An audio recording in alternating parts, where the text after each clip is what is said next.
तेबे एबे एबे पाणीपाग को नहीं आसिला बड़ अपडेट। पुणी सक्रिय है घूर्णय बलय प्रभाव में ओडिशार प्रबल अति प्रबल वर्षा होबार संभावना रही। 5 दिन जाए ओडिशार निस्तार नाही।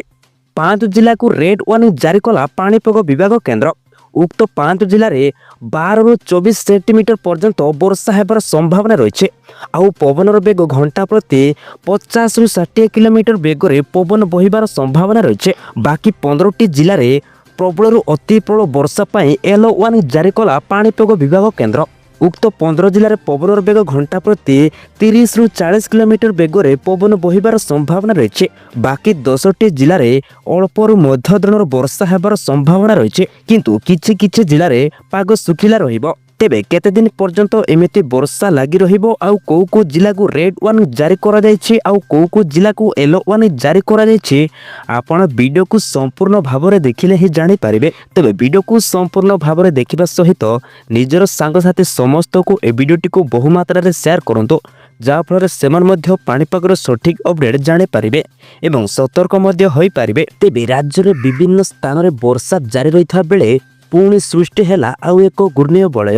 यार प्रभाव में आसंता 5 दिन जाए राज्य में प्रबल अति प्रबल वर्षा होबार संभावना रही। तेबे उत्तर पश्चिम बंगोपसागर और पार्श्ववर्ती पश्चिम केंद्रीय बंगोपसागर में सक्रिय रही घूर्णय बलय। यह दक्षिण ओडिशा और उपकूल ओडिशा रे प्रबल अति प्रबल वर्षा होबार संभावना रही। यार प्रभाव में 10 तारिख जाए वर्षा संभावना रही बेले आंचलिक पाणीपाग विज्ञान केन्द्र पक्षर पूर्व अनुमान करा जायछे। तेबे आज मध्य राज्य रे प्राय समस्त जिले में वर्षा संभावना रही।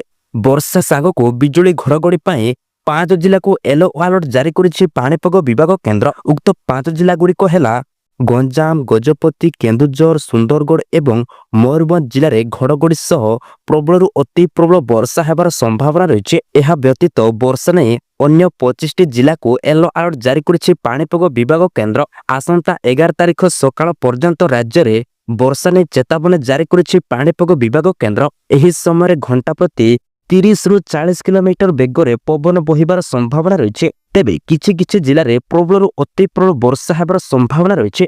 आउ किछि किछि जिले में अल्परू मध्य धरणर वर्षा होबार संभावना रही। आसंता काली एही जिले में प्रबल अति प्रबल वर्षा होबार संभावना रही। एही जिला गुड़िक है गंजाम, गजपति, केन्दुझर, सुंदरगढ़ और मयूरभंज जिले में एही 5 जिला को प्रबल अति प्रबल वर्षा पाई येलो अलर्ट जारी करिछि पाणीपाग विभाग केन्द्र। तेबे समुद्र अशांत थिबारु मत्स्यजीवी मानकु समुद्र मझिरे न जिबा पाई बारण करा जायछे। तेबे एई थिला आजिर पाणीपागर अपडेट। प्रतिदिन एमिति पाणीपागर अपडेट देखिया पाई एबे ही ओडिशा खबर को सब्सक्राइब कर नियंतु एवं बेल आइकन को प्रेस करी मध्य ऑल नोटिफिकेशन उपरे क्लिक करंतु एवं आपणक बंधु सांग समस्त को ए वीडियोटी को बहु मात्रा रे शेयर करंतु जहाँ फल सेमान मध्य पाणीपागर सठिक अपडेट जानि पारिबे एवं सतर्क मध्य होई पारिबे। तेबे अधिक सूचना पाई देखुतांतु ओडिशा खबर।